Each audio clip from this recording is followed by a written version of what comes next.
Hello and welcome, ladies and gentlemen, to a new edition of the Daily Debate. Today, President Abdel Fattah el-Sisi received the Armenian Prime Minister Nikol Pashinyan in Cairo, and they discussed the bilateral relations between both countries, among many other important issues that we will be looking into tonight. But before we start doing that, let's check out a couple of the stories making the news today. And we'll start off with President Abdel Fattah el-Sisi, who held talks with the Armenian Prime Minister Nikol Pashinyan in Cairo today. Speaking during a joint press conference following their talks, President el-Sisi expressed his keenness on boosting ties with Armenia in various domains. The president noted that their talks tackled means of cementing ties between the two countries, notably the trade exchange. The head of state also said that the latest developments in Gaza topped the agenda of their talks. In this regard, the two sides stressed on the necessity of reaching a ceasefire in the besieged Strip and achieving calm in the West Bank. For his part, Pashinyan expressed keenness on boosting ties with Egypt in different fields. The Armenian premier said the talks discussed the necessity of achieving peace in the Caucasus. He expressed regret over the events in Gaza and the falling of thousands of victims. Pashinyan called for a ceasefire in Gaza and allowing humanitarian aid into the territory. He further called for settling the Palestinian cause according to a two-state solution.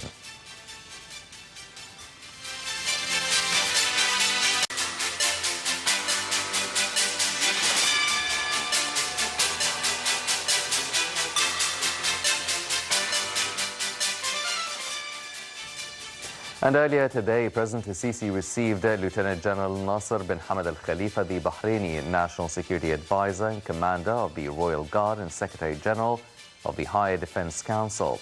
Presidential spokesman Ahmed Fahmy said that during the meeting, Lieutenant General Nasser conveyed an oral message from the Bahraini monarch loading ties between the two countries. He said the message hailed efforts exerted by Cairo to confront regional challenges and their repercussions on the local and foreign stages. It praised cooperation between the two sides in various fields. The meeting tackled developments in Gaza and Egyptian efforts to calm the situation. Both sides reiterated the need for an immediate ceasefire and for allowing sufficient humanitarian assistance into the enclave. They stressed on the need to contain the situation to prevent expanding the conflict and destabilizing the region. The Bahraini official lauded the Egyptian airdropping of aid, saying it guarantees reaching the biggest number of Palestinians in the north, as well as the entry of assistance from the Rafah border crossing. The meeting was attended by the intelligence chief, General Abbas Kamel.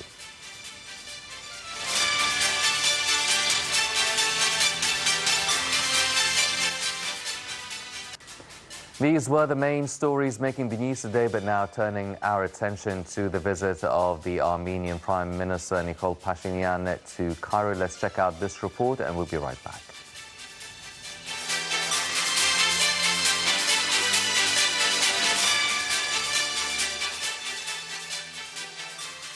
President Abdel Fattah el-Sisi held talks with visiting Armenian Prime Minister Nikol Pashinyan at El Ittihadiyya Palace in Cairo on Tuesday. Their talks centered on ways to enhance already distinguished bilateral relations in different fields, especially energy production and Egypt's strategy for green hydrogen production, making it a promising investment destination in light of securing needed energy for industry. They reviewed efforts exerted by Egypt to remove obstacles facing foreign investors and the national project being carried out in Egypt, especially in the Suez Canal economic zone. The two sides further discussed a number of regional issues of mutual concern in the Middle East and South Caucasus, notably the situation in the Gaza Strip, in addition to crises which could have repercussions on Europe's stability. Welcoming the Armenian Prime Minister, President el-Sisi conveyed his greeting to the Armenian President Vagan Kashtaryan and revealed Egypt's desire to expand bilateral political, economic and trade ties with the Armenian side in the coming stage, given the firm and long-standing relations between Egypt and Armenia. The President lauded Armenia's positive and value stances with regard to Egypt, as well as the remarkable development achieved in two countries' relations over the past period, in light of the mutual interest to promote bilateral relations toward broader prospects. For his part, Premier Pashinyan expressed his pleasure to meet President Abdel Fattah al-Sisi, affirming his country's interest in developing relations with Egypt in light of its key role in the Middle East and Africa, as well as its independent and balanced foreign policy in dealing with complex challenges within the region. Pashinyan also commended the historical and special relations that have always connected the two friendly countries and the momentum relations recently gained through the exchange of high-level visits. The Armenian Prime Minister also valued Egypt's relevant efforts to reach political solution to various crises in the Middle East. During the talks, the President reviewed progress in Egypt development plans and mega national projects which are currently being implemented, offering various investment opportunities. President Sisi confirmed his interest to achieve significant progress in bilateral relations. This included, in particular, encouraging cooperation between the two countries' business communities in a manner that shall reflect on boosting trade and investment. This is in addition to fostering closer cooperation in a multiple of promising areas, including energy, infrastructure, IT, food, and pharmaceutical industries, as well as supporting Egypt's effort to establish a free trade zone with the Euro-Asian Economic Union, which will realize the two sides' common interests. With regard to Eastern Europe and South Caucasus, both sides agreed on the need to intensify coordination and consultation on issues of common interest in the regard, especially development of the Russian-Ukrainian crisis and its global economic repercussions. President Sisi and Prime Minister Pashinyan also agreed on the need to boost joint cooperation to combat illegal migration through a comprehensive approach and work to eliminate the main causes that encourage this phenomenon.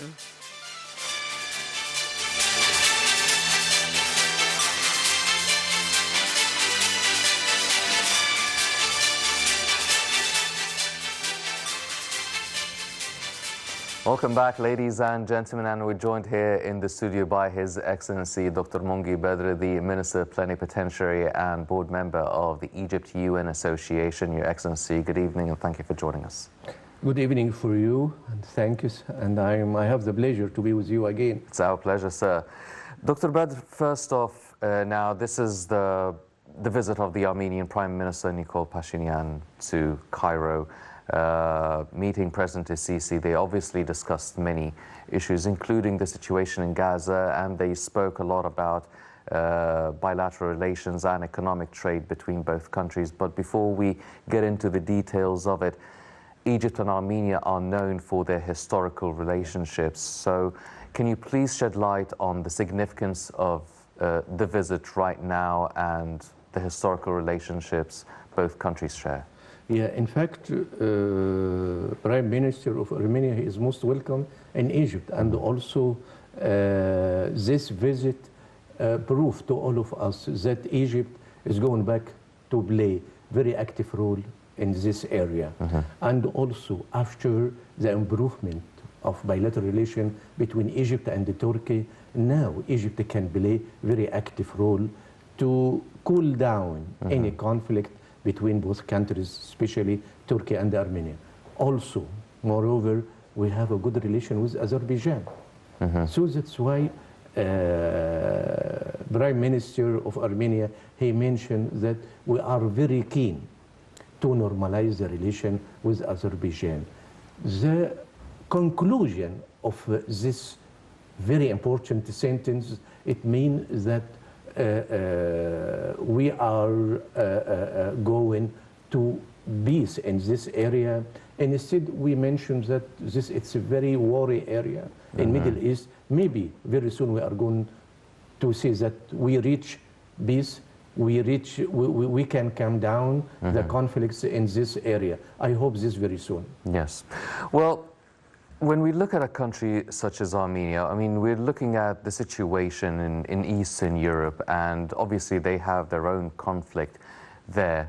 Now, how integral is it now that Egypt is strengthening ties with many countries within this bloc as a result, or really after the Ukrainian-Russian conflict, where really the whole world suffered from an energy crisis, food and corn and crops crisis. Now, really establishing and signing a lot of memorandums of understanding, three this time around.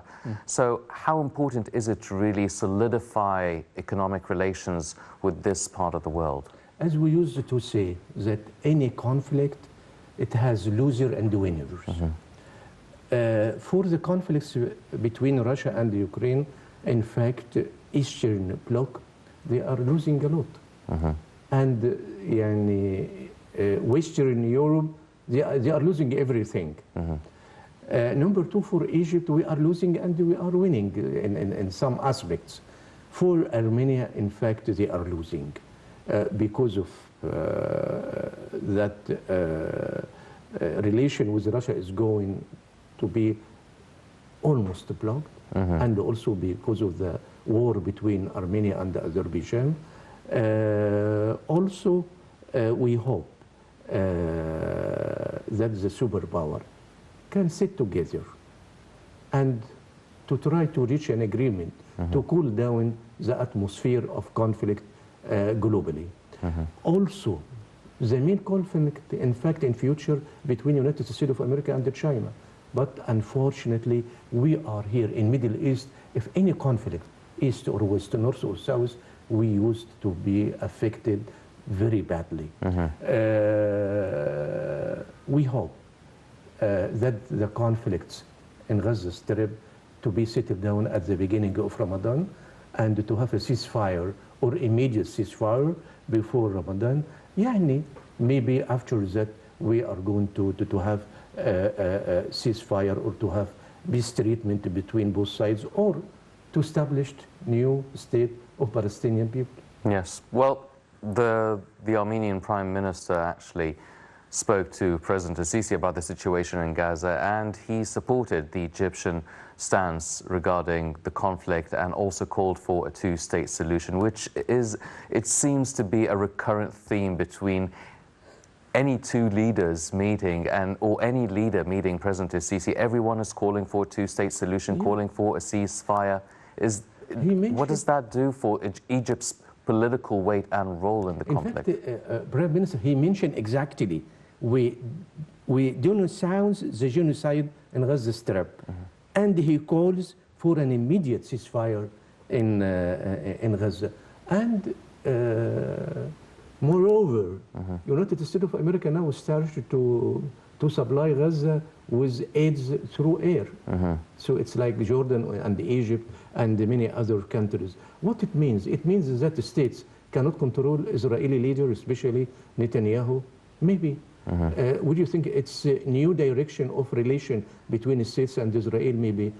They are going to support the Minister of Defense to replace Netanyahu very soon? It could be. I think the defense minister now is in the States.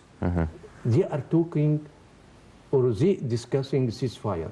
They discussing the situation after ending the war, and also they discussing the structures of a new Palestinian state. Can we mention that it will be a new era very soon? It could be. But according to our experience with the Israeli side, you cannot guarantee anything unless they have been forced even by power or by states. Yes. Dr. Badr, now let's focus on the economic or trade relations between Egypt and Armenia. Now, we've signed 3 memorandums of understanding with the Armenian delegation, obviously headed by the Prime Minister Pashinyan. Now, how can we benefit, or what can we offer Armenia in terms of trade relations, and what can they offer us? Now, President Sisi already met the Armenian president last year in December in Dubai for COP28, and also he met him in Sharm el-Sheikh during COP27. So climate change, renewable energy is on the ground, is on the table, also pharmaceuticals. How can we be of benefit to Armenia, and how can we benefit from trade relations with them? Let me mention that it's a historical relation. Secondly, I would like to mention the 3 memorandum of understanding. Number 1, it's in the field of environmental cooperation. This it reflects 27. Yes. COP. Number 2, executive program in the field of agriculture. Number 3, it's a memorandum of understanding in the field of economic cooperation. This memorandum of understanding, it means that we are going to exchange experience about our history and infrastructure, and also to exchange point of view relating the global situation, especially in WTO in Geneva, and also to try to have or to coordinate our situation in next coming meeting of World Trade Organization. Number 2, I think economic cooperation lead to enhance other relations like culture, relation, tourism, relation, and also to exchange vocational training programs between the two countries. So it's the economy which lead policy, which lead other sectors. In fact, His Excellency Mr. Sisi concentrate in most of his meeting with other leaders about economy, how to enhance economic cooperation, how to exchange experience in some field like information technology, like artificial intelligence, like telecommunication, medicine, and also agriculture. As you know, that we have headache related to exchange rate, and also we have a headache related to food security. Yes. These 2 points we try to exert our utmost how to exchange experience with other countries, especially Armenia and other countries like India, China, and also Malaysia. In these sectors, I think that we should consider food security like national security, the same. So that's why we request the philosophers and the thinkers about comparative advantage. What they mention? They mention that if you have limited land and the limited water and the limited resources in agriculture, you can cultivate horticulture like fruits to export this with high price and to import wheat and rice. And in fact, experience learned us that this comparative advantage, it's not correct, especially in the era of conflict or war. So that's why many economists suggest that food security, it's like national security. We should put aside comparative advantage and concentrate to our food from our land, our medicine from our factories, because it's the most important 2 elements for national security. In fact, Armenia, it has a good lessons in agriculture, in medicine, and also in information technology. And we try to exchange with them their experience with our experience. Do you think, Your Excellency, that it is, I mean, we did sign the memorandums of understanding, but applying them, implementing them, it needs to be as soon as possible, because as you've mentioned, we are going through a food issue, which is a matter of national security, also the rate exchange, and we need these agreements and MOUs to be implemented as soon as possible, especially because we don't know exactly the future of the conflicts that are taking place next door in Gaza, or the future of the conflict that is now in its we entered the 3rd year of the Ukrainian-Russian conflict. So we need to start applying and implementing them as soon as possible.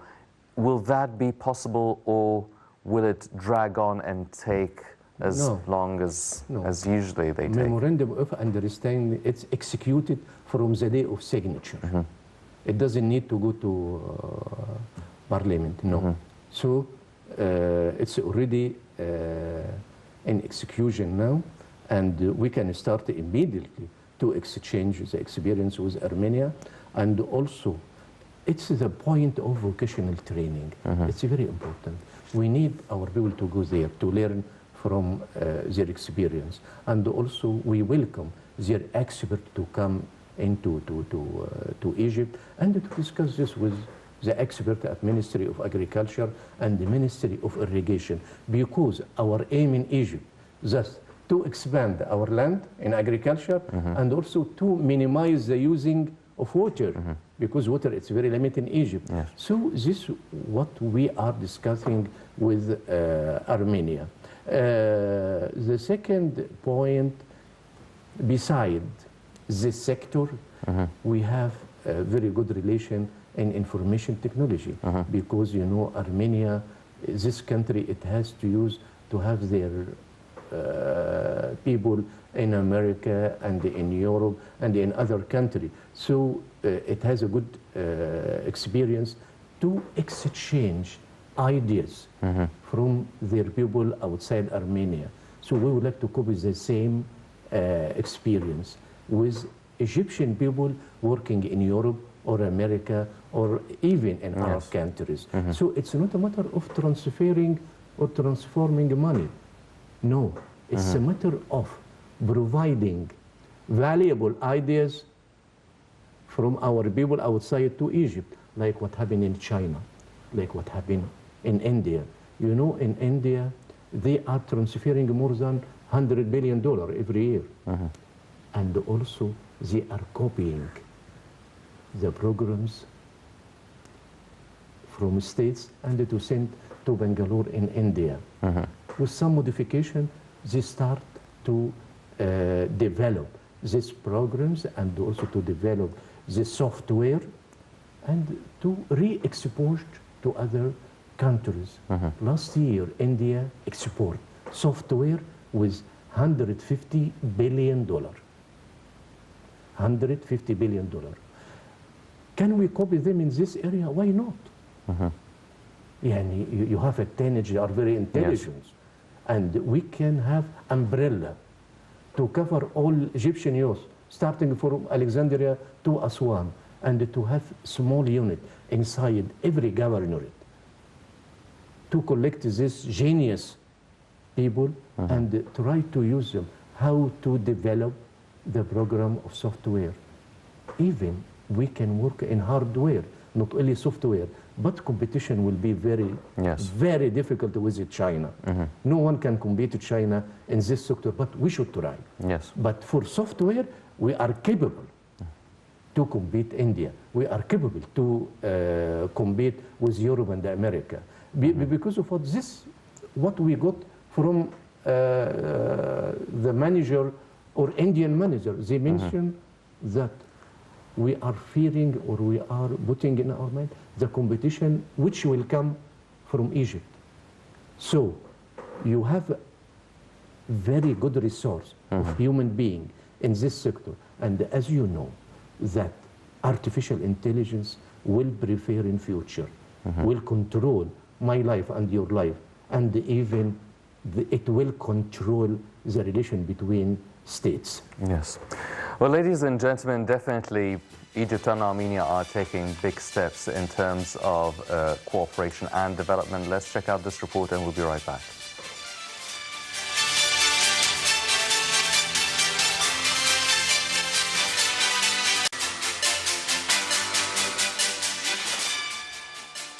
Egypt and Armenia have taken strident steps toward achieving developments in their bilateral ties and cooperation in various domains.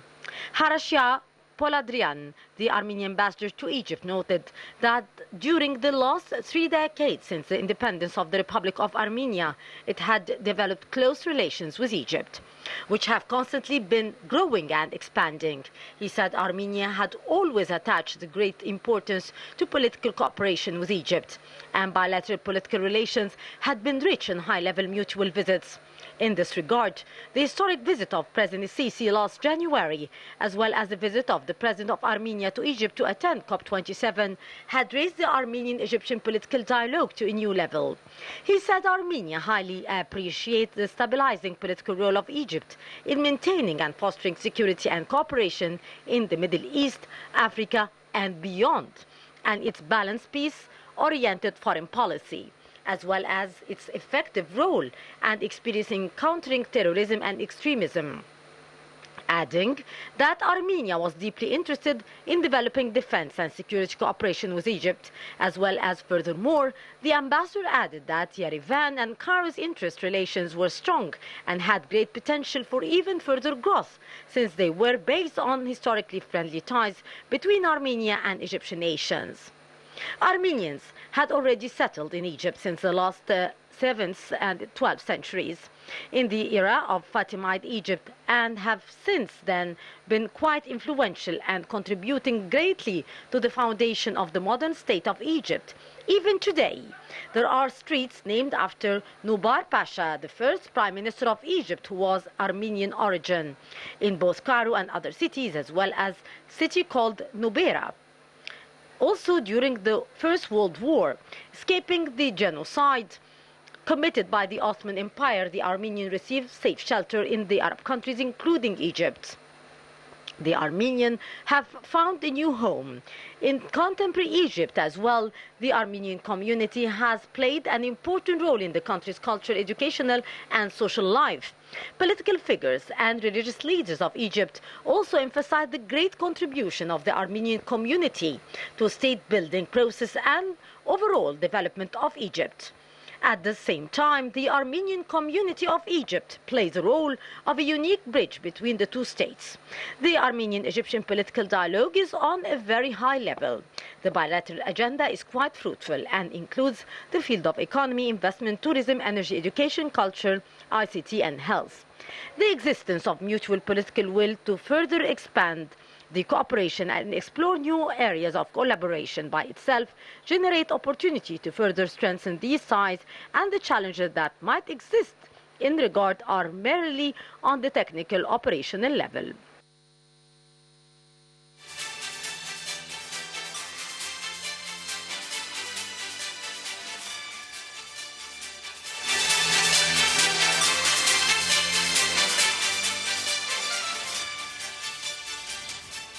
Welcome back, ladies and gentlemen, continuing our discussion with His Excellency Dr. Badr. Sir, now talking about all these economic and trade agreements between Egypt and Armenia, now it seems that quite recently Egypt has embarked on many different projects. Started off with the Ras Al Hikma signing the Ras Al Hikma project with the UAE in February 23rd. And it seems that there are other agreements with Chinese entities and also Italy and also other countries within the Mediterranean area and also the Suez Canal. Can you please shed light on these sort of projects, and are we starting to see some sort of a domino effect in terms of foreign investments? Let me mention that 23rd of February last month is a pivotal day, and the evaluation will differ for macro indicators and also micro policies due to the signing of Ras Al Hikma project. So we are going to minimize the gap of hard currency by this deal because it's $35 billion. We already received $15 billion, and after 2 months, from 23rd, it will be another $20 billion. This number one.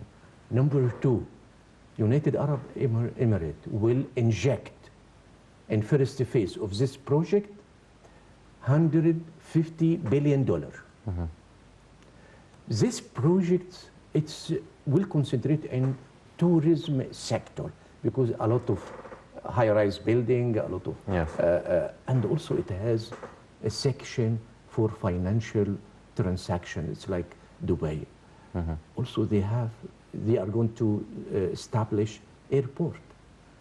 Besides that, they are going to set up industrial zone.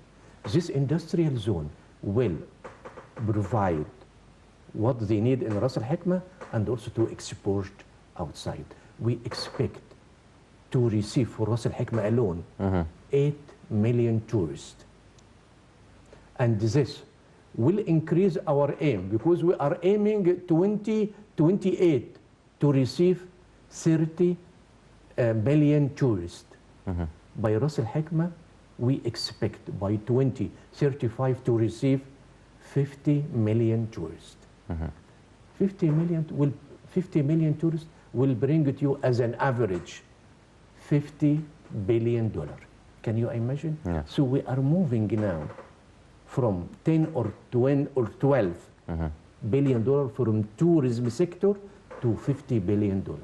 Because some people use to rebate, unfortunately, unconsciously, completely. It's okay. We are going to receive $35 billion from Emirates, and after that it will finish. What we are going to do again? The problem and the crisis will be back. Of course, we should explain to them, no, you are wrong completely. Because of what? Egypt used to receive every year $110 billion from tourism, from Suez Canal, from export, even from grant and loans. This number one. Number two, it's not a matter of one project. Another project, it's a mega project, will come by Saudi. Third, will come by Qatari. Fourth, will come by Kuwaiti. And also, 3 days back, China Minister of Industry was here in Egypt, and they met engineer Ahmed Samir, Egyptian Minister for Trade and Industry, and they discussed to establish new industrial zone in Mediterranean Sea, in North. So that's why it's different and activities, tourism, industry, agriculture, and also logistic. Because this industrial zone, it will help you to cover your needs in local market in Egypt and also to export to Europe and to States and to Mercosur in Latin America. Why Chinese, they are thinking to have industrial zone in North, in Mediterranean? Because it will be near to Europe, so the cost of transportation will be very low. Yes. And also, these products will enjoy the benefits of Egypt-Europe partnership. It will come in Europe free from custom duties. And also, if they succeed to put this project under the umbrella of Protocol Quiz, this protocol allow Egyptian products to come in the market of United States of America free from quotas, free from custom duties. And also, we are a member in Mercosur in Latin America, so also you can export exemption from custom duties to Latin America, especially Brazil and Argentina. So that's why it's a matter of global thinking. It's not a matter to invest here or there or to attract some money. It's a matter of continuing activities to generate hard currency, and I mean by hard currency euro or yen or yuan, of course also dollar. So what we used to say that we have infrastructure, and this infrastructure, it's not only roads or new cities or airport or seaport, it's a legislative also infrastructure. And we already did amendment to the items of economic court to help us to attract foreign investment. Also, we have our investment loan. Our investment law 27 for 1917, this is one of the best law globally. And we allow to foreign investors to import and export. Before, it has no right. And also, he has the right to buy flat or villa or and he has a right Residents. to have ownership here in Egypt. So it's I used to mention that we already prepare our house from inside, and after that it's the big step will come very soon. Yes. So would you think that our people are ready to compete with others, because you are going to change from localization to international level? Yes. Would you think that our society is ready to compete with others? I think our youth, they are ready to compete. Would you think that we are going to overcome our obstacles which we faced before? I think so, but we should encourage the private sector. This private, especially national private sector, and we should try to exchange why they didn't invest a lot in Egypt. Now you can notice now that investment coming from Arab countries and also coming from Europe.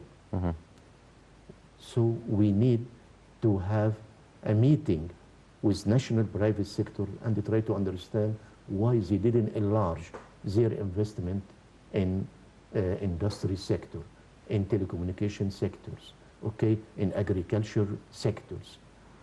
But Dr. Badr, we already have, and we established like a Russian economic and industrial zone by the Suez Canal and a Chinese one, and we haven't really seen or bear any fruit of these industrial zones and economic zones with the infrastructure ready, with the logistics areas ready.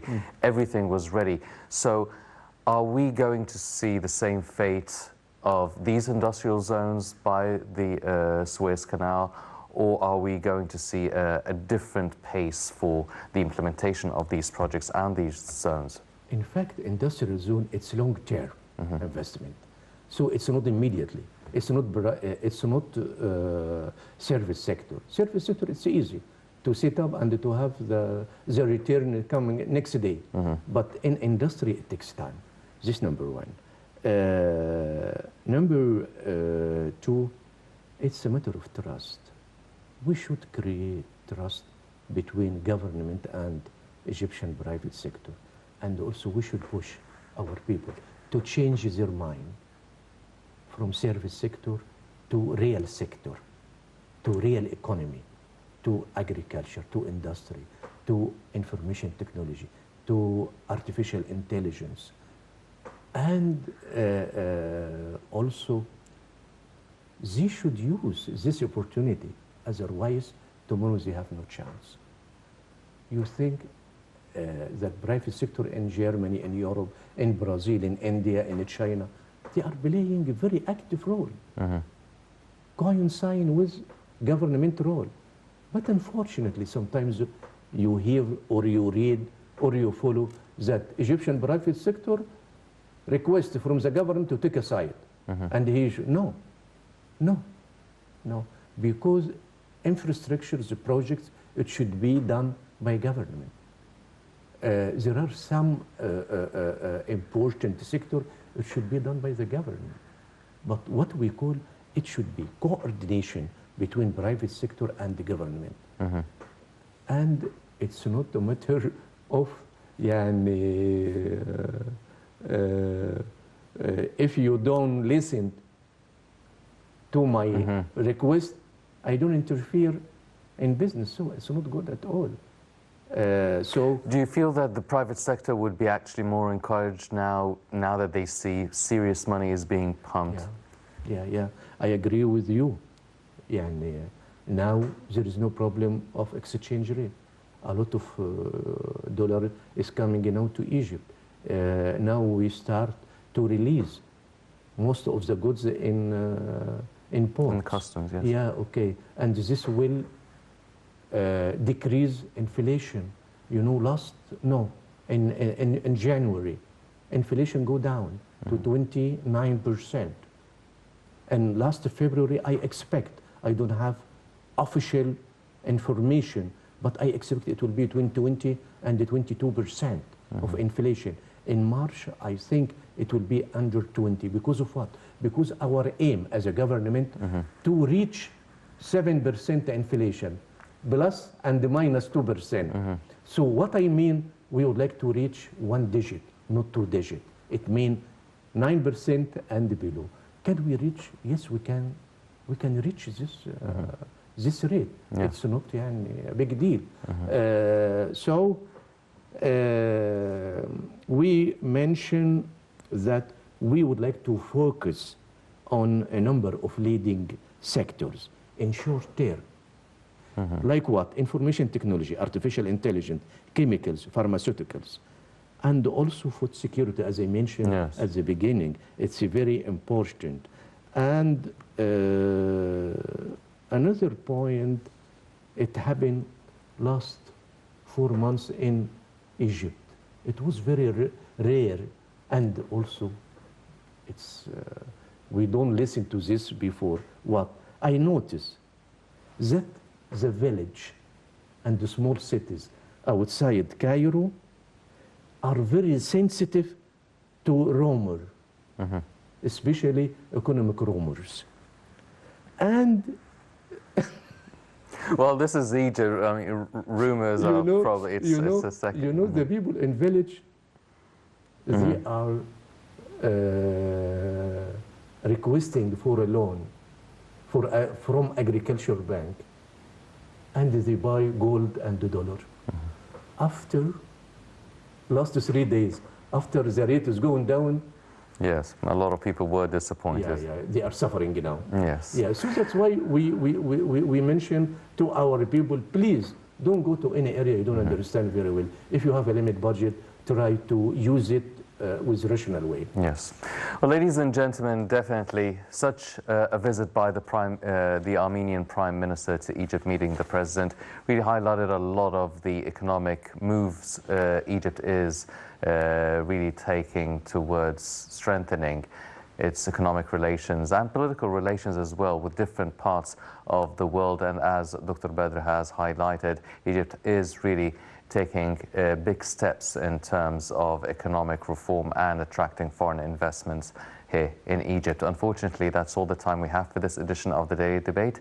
Before we go, I'd like to thank my guest, His Excellency Dr.Mongy Badr, the Minister Plenipotentiary and board member of the Egypt UN Association. Your Excellency, always a pleasure having you with us. Thank you. Thank you very much, sir. Good night, sir. Ladies and gentlemen, please stay tuned for more coming up on Nile International.